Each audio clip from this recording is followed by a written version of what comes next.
আপনাদের মধ্যে এখন অনেকেই বিদেশে এমবিবিএস করার কথা ভাবছেন, কিন্তু একটা খুবই গুরুত্বপূর্ণ প্রশ্ন হলো, আপনি কি সত্যিই জানেন কোন দেশে গেলে আপনার ডিগ্রি ভবিষ্যতে কাজে লাগবে আর কোন দেশে গেলে আপনি সমস্যায় পড়তে পারেন?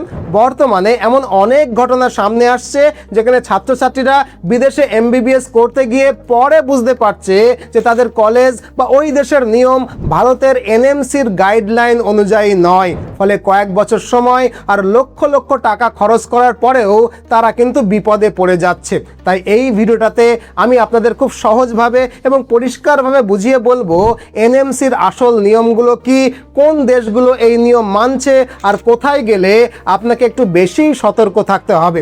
আপনি যদি সত্যিই বিদেশে এমবিবিএস করার কথা ভাবেন তাহলে এই ভিডিওটা শেষ পর্যন্ত দেখুন, কারণ এখানে আমি শুধু তথ্যই দেব না, আপনাকে সঠিক সিদ্ধান্ত নেওয়ার একটা পরিষ্কার দিশাও কিন্তু দেখাবো। তো চলুন শুরু থেকে শুরু করি। তবে তার আগে একটা রিকোয়েস্ট, ভিডিওটাকে অবশ্যই একটা লাইক করে দেবেন আর নতুন হলে চ্যানেলটাকে অবশ্যই সাবস্ক্রাইব করে নিন। এই লাইক আর সাবস্ক্রাইব করার ব্যাপারটা আপনাদের কাছে ফ্রি হলেও আমাদের চ্যানেলের গ্রোথের জন্য এটা কিন্তু ভীষণ important. So I request you to please like this video and subscribe to our channel.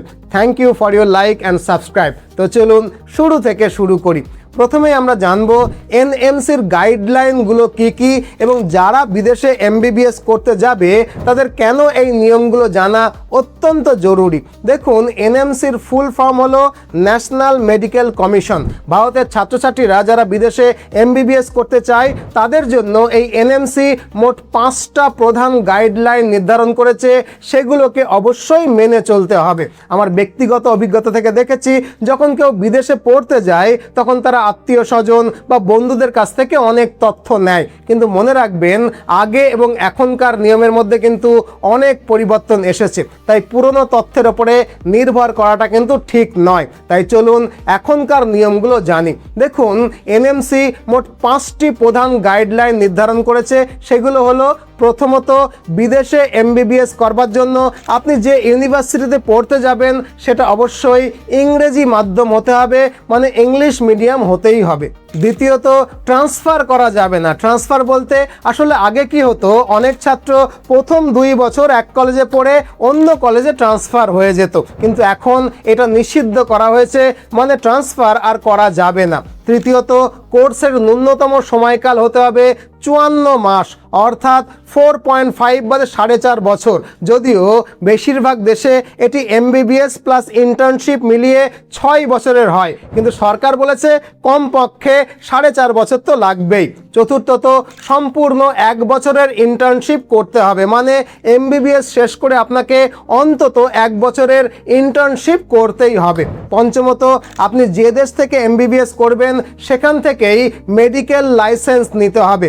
আগে কি হতো, ছাত্ররা বিদেশে এমবিবিএস শেষ করে ভারতে এসে এমসিআই পরীক্ষায় বসতো, তারপরে এখানে ইন্টার্নশিপ কমপ্লিট করে লাইসেন্স পেত, কিন্তু এখন নিয়ম বদলেছে, আপনাকে সেই দেশেই ইন্টার্নশিপ এবং লাইসেন্স সম্পূর্ণ করতে হবে। আশা করি এই 5টি গাইডলাইন স্পষ্টভাবে আপনাদেরকে বুঝিয়ে বলতে পারলাম। এখন দেখি বিদেশে আমরা নর্মালি যে সমস্ত দেশে পড়তে যাই সেই দেশগুলো এই গাইডলাইন মানছে কিনা। প্রথমেই আসি রাশিয়ার কথায়। এখানে ইংরেজি মাধ্যমে পড়াশোনা হয়। উজবেকিস্তান, এখানেও খুব কম খরচে এমবিবিএস হয়, আপনারা অনেকে জেনে থাকবেন, এখানেও ইংরেজি মাধ্যমে পড়ানো হয়। জর্জিয়া, এটা ইউরোপের দেশ, এখানেও কিন্তু ইংলিশ মিডিয়ামেই পড়ানো হয়। এবার আসি দ্বিতীয় গাইডলাইন, অর্থাৎ ট্রান্সফার করা যাবে না। আসলে বিদেশের মেডিকেল ইউনিভার্সিটিগুলোতে ট্রান্সফার করা সাধারণত অনুমোদিতই নয়। তবে যদি আপনি শুরু থেকেই ভালো ইউনিভার্সিটি নির্বাচন করেন এবং আমাদের মতো কাউন্সিলরের সাথে ঠিকভাবে আলোচনা করেন, তাহলে সত্যি কথা বলতে কি ট্রান্সফারের কিন্তু কোনো প্রয়োজনই পড়বে না। আর তৃতীয় গাইডলাইন হলো, কোর্সের ন্যূনতম সময়কাল হতে হবে 54 মাস, অর্থাৎ 4.5 বছর। এখন রাশিয়া, উজবেকিস্তান, জর্জিয়া, এই 3টে দেশেই কোর্সের সময়কাল কিন্তু 4.5 বছরের বেশি।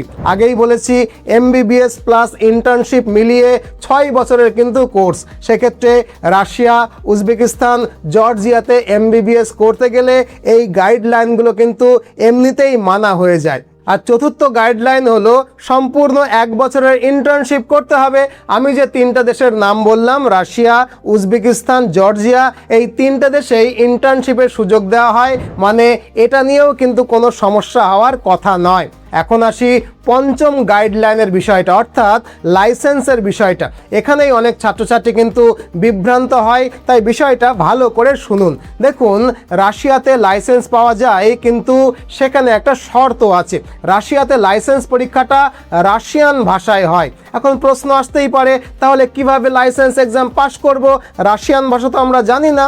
আসলে রাশিয়াতে এমবিবিএস করতে গেলে প্রথম বছর থেকেই ধীরে ধীরে আপনাকে রাশিয়ান ভাষা শেখানো হয়, ফলে কোর্স শেষ হওয়ার সময় আপনার ভাষার ওপরে ভালোভাবে দখল হয়ে যায় এবং আপনি সহজেই পরীক্ষাটা পাশ করতে পারেন। তাছাড়া কলেজ থেকেও এই বিষয়ে কিন্তু পূর্ণ সহযোগিতা করা হয়। শুনতে একটু কঠিন মনে হচ্ছে ঠিকই, কিন্তু আমি আমার অভিজ্ঞতা থেকে বলছি এটা খুব একটা কঠিন কিছু নয়, কারণ রাশিয়ানও একটা বেসিক ভাষা। ভারতে আমরা যেমন বিভিন্ন রাজ্যের ভাষা, যেমন মারোয়াড়ি, গুজরাটি, মারাঠি বা দক্ষিণ ভারতের ভাষা এগুলো শিখে থাকি, তেমনি এটিও শেখা সম্ভব। বরং একটি আন্তর্জাতিক ভাষা শেখার সুযোগ ভবিষ্যতে কিন্তু আমাদের কাজে লাগতেই পারে। এবার আসি উজবেকিস্তানে। উজবেকিস্তান হলো এমবিবিএস করার জন্য এখন সবচেয়ে ভালো ডেস্টিনেশন। আগে সবাই ইউক্রেনে যেত, আর এখন ভারত থেকে ম্যাক্সিমাম স্টুডেন্ট কিন্তু এমবিবিএস করবার জন্য উজবেকিস্তানে যায়। এখানে এখনো পর্যন্ত লাইসেন্স পাওয়ার জন্য আলাদা করে কোনো পরীক্ষা দিতে হয় না, সরাসরি লাইসেন্স পাওয়া যায়। যদি ভবিষ্যতে এই অবস্থার কোনো পরিবর্তন হয়, আমরা নিশ্চয়ই আপনাদের আপডেট দেব। এরপরে আসি জর্জিয়া।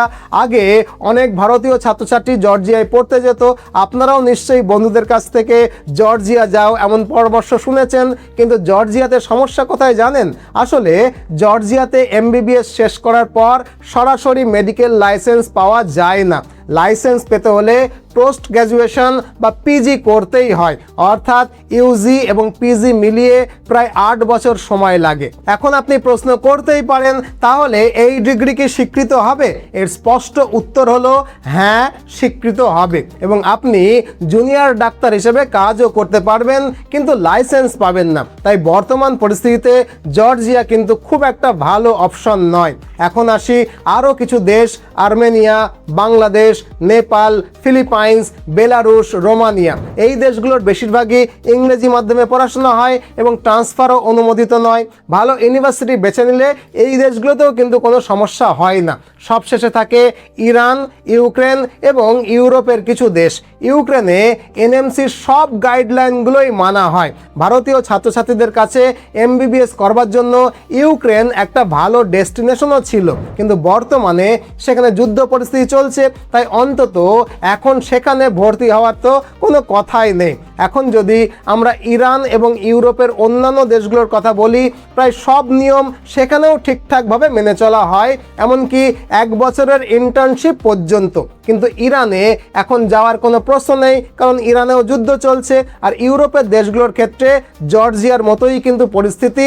সেখানে ইউজি এবং পিজি সম্পন্ন করার পরই মেডিকেল লাইসেন্স পাওয়া যায়, অর্থাৎ পুরো পড়াশোনা শেষ করলে তবেই লাইসেন্স পাবেন, না হলে পাবেন না। প্রশ্ন হতে পারে, তাহলে এমবিবিএস এর ডিগ্রি ইউরোপীয় কান্ট্রি থেকে যেগুলো করলাম সেটা কি স্বীকৃত হবে? হবে, সেখানে আপনি জুনিয়র ডাক্তার হিসেবে কাজ করতে পারবেন, কিন্তু পিজি হওয়া না পর্যন্ত লাইসেন্স পাবেন না। আর একটা গুরুত্বপূর্ণ বিষয়, ইউরোপের দেশগুলোর খরচ কিন্তু অনেকটাই বেশি, অন্তত 70 থেকে 80 লক্ষ টাকার ওপরে। তার সঙ্গে খাওয়া থাকার খরচও কিন্তু অনেকটাই বেশি। তাই যদি ইউরোপ যাওয়ার কথা ভাবেন, তার চেয়ে ভারতে পড়া, মানে ভারতের বেসরকারি কোনো মেডিকেল কলেজে পড়া অনেক বেশি যুক্ত হতে পারে। তবে বিশেষ পরিস্থিতিতে এটা কিন্তু বিকল্প হতেই পারে, যদি কারো ড্রিম থাকে ইউরোপে গিয়ে এমবিবিএস করবে। তো এখন আমি যেগুলো বললাম সেগুলো শুনে আপনার কিছুটা কনফিউশন হতে পারে যে কোন দেশটা ভালো, কোনটা নয়। তাই আমি আপনাদের জন্য একটা শর্ট লিস্ট তৈরি করে দিচ্ছি, যেগুলো বর্তমানে এনএমসি গাইডলাইন অনুযায়ী তুলনামূলকভাবে নিরাপদ অপশন। একটা হলো Russia, Uzbekistan, Bangladesh, Nepal, Romania, Iran এবং কিছু ইউরোপীয় দেশ। এগুলোকে আমি বলবো আপনি তালিকায় রাখতে পারেন। প্রতিটি সুবিধা অসুবিধা আগেই আলোচনা করা হয়েছে, সেগুলো দেখে সিদ্ধান্ত নিতেই পারেন। তবে আগেই বলেছি, এখন অধিকাংশ ছাত্রছাত্রী উজবেকিস্তানকে এমবিবিএস করার জন্য তাদের প্রথম পছন্দ হিসেবে বেছে নিচ্ছে। মানে আগে যেমন সবাই ইউক্রেনে যেত, এখন ম্যাক্সিমাম স্টুডেন্ট কিন্তু এমবিবিএস করবার জন্য উজবেকিস্তানে যাচ্ছে। এর প্রধান কারণ হলো খরচ কিন্তু উজবেকিস্তানে সবচেয়ে কম, আর ইনফ্রাস্ট্রাকচারও ভীষণ উন্নত। আর যেহেতু প্রচুর পরিমাণে ভারতীয় ছাত্রছাত্রী সেখানে পড়াশোনা করতে যায়, তাই সেখানকার মেডিকেল ইউনিভার্সিটিগুলোতে প্রচুর পরিমাণে ভারতীয় শিক্ষক শিক্ষিকা, এমনকি ভারতীয় নন টিচিং স্টাফেরা পর্যন্ত রয়েছে। এমনকি হোস্টেলে ভারতীয় খাবার পর্যন্ত পাওয়া যায়। তাছাড়া আমাদের একটা প্রতিষ্ঠান আছে, আপনারা জানেন, মিশন এমবিবিএস কলকাতা।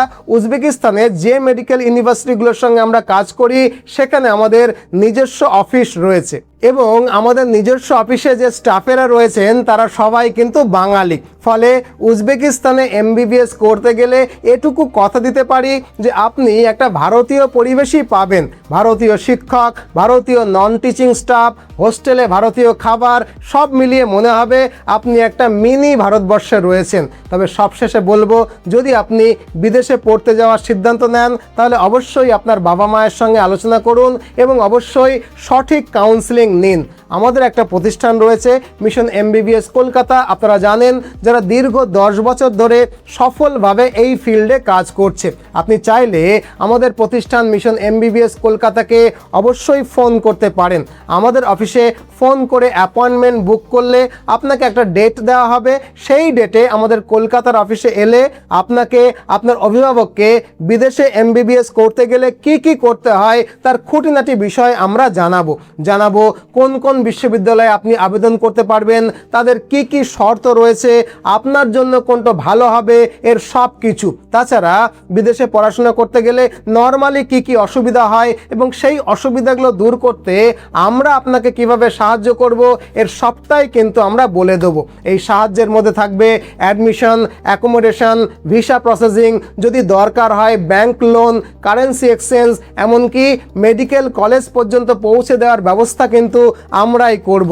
এখানেই শেষ নয়, বিদেশের প্রতিটা মেডিকেল কলেজে আমাদের নিজস্ব অফিস রয়েছে, আগেই বলেছি। তাই পড়াশোনা চলাকালীন বা হোস্টেলে থাকাকালীন সময়ে যদি কোনো রকমের সমস্যায় আপনি পড়েন, আমরা, আমাদের স্টাফেরা কিন্তু আপনার পাশে থাকব। এক কথায়, বিদেশ থেকে এমবিবিএস করে আসার ক্ষেত্রে যা যা সাপোর্ট লাগে তার সব কিছুই আমরা, মানে মিশন এমবিবিএস কলকাতা, আপনাকে প্রোভাইড করব। গত 10 বছরে আমরা 1000-এর বেশি ছাত্রছাত্রীকে সফলভাবে বিদেশ থেকে এমবিবিএস করিয়ে দেশে ফিরে এনেছে এবং তারা দেশে ফিরে সফলভাবে সরকারি হাসপাতালগুলোতে ডাক্তারিও করছে। আপনি চাইলে আমাদের সফল ছাত্রছাত্রী বা তাদের অভিভাবকদের সাথেও আপনি কথা বলতে পারেন, সেই ব্যবস্থাটাও আমরা করে দেব। সেক্ষেত্রে আমাদের প্রতিষ্ঠান মিশন এমবিবিএস কলকাতা সম্পর্কে আপনার কনফিডেন্সটা একটু বাড়বে। তাই আপনার ছেলে বা মেয়ে যদি এখন ক্লাস 11-এ বা ক্লাস 12-এ পড়ে এবং নিট এক্সামের প্রস্তুতি নিচ্ছে, তাহলে নিশ্চিন্তে প্রস্তুতি নিতে দিন। যদি নিটে ভালো স্কোর করে দেশের সরকারি মেডিকেল কলেজে চান্স পায় তো ভালো কথা, নইলে বিদেশ থেকে ডাক্তারি পাশ করে আসার ব্যাপারে সাহায্য করবার জন্য আমরা তো সবসময় আপনার পাশে আছি। বা যদি আপনি ড্রপার হন, তাহলেও আমাদেরকে ফোন করতে পারেন। আমাদের প্রতিষ্ঠান মিশন এমবিবিএস কলকাতার সঙ্গে যোগাযোগ করতে ডেসক্রিপশন এবং পিন কমেন্টে দেওয়া লিঙ্কে ক্লিক করতে পারেন, অথবা ফোন নাম্বারে ফোন করে অ্যাপয়েন্টমেন্ট ফিক্সড করে আমাদের কলকাতার অফিসে এসেও কথা বলতে পারেন। কলকাতার অফিসে এলে আপনার সঙ্গে আমার দেখা হবে। যাই হোক, এই আলোচনার পরেও যদি আরও কোনো কিছু আপনাদের জানার ইচ্ছে থাকে, তাহলে কমেন্ট বক্সে নিশ্চয়ই জিজ্ঞাসা করবেন। আর কোন বিষয়ে ভিডিও চান, এটাও কিন্তু কমেন্ট বক্সে জানাতে ভুলবেন না। সেই বিষয়ে আমি নিশ্চয়ই ভিডিও বানাবো। আজ এ পর্যন্তই, ভালো থাকবেন। নতুন ভিডিও নিয়ে আবারও দেখা হবে। আর হ্যাঁ, ভিডিওটাকে একটা লাইক করে দিন, আর নতুন হলে চ্যানেলটাকে সাবস্ক্রাইব করে নেবেন প্লিজ।